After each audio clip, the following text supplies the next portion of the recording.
آتے ہیں پچھلے کردار سے بالکل مختلف کردار جو ہے وہ اس آیت مبارکہ میں بیان کیا جا رہا ہے، اور پھر دونوں کا موازنہ بھی کیا جا رہا ہے۔ من الناس، اور لوگوں میں سے کچھ لوگ ایسے بھی ہوتے ہیں، من یشری نفسہ، جو کہ اپنی ذات کو بیچ دیتے ہیں، ابتغاء مرضات اللہ، اللہ تعالیٰ کی رضا کی چاہت کی خاطر۔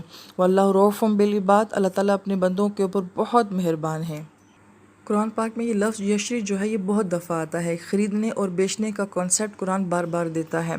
اور یہاں پہ ایک بات کہ انسان کسی چیز کو جب خریدنے کے لیے جاتا ہے تو اپنا مال یا اپنا پیسہ دے کے وہ وہی چیز خریدتا ہے جو اس کو بہت اعلیٰ لگتی ہے، بہت اچھی لگتی ہے، بہت فائدے والی لگتی ہے۔ تو گویا کہ یہاں پہ انسان اپنی زندگی کی سب سے قیمتی چیز کیا ہے؟ اپنی ذات کو بیچ رہا ہے۔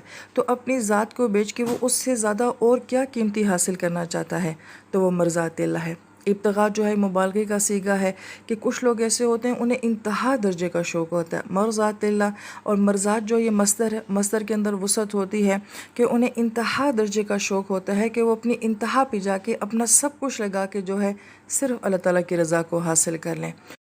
اور ایسے بندوں کو بھی اللہ پاک کی طرف سے کیا رد عمل آتا ہے؟ اللہ تعالیٰ فرماتے ہیں میں اپنے بندوں کے لیے رؤوف ہو جاتا ہوں۔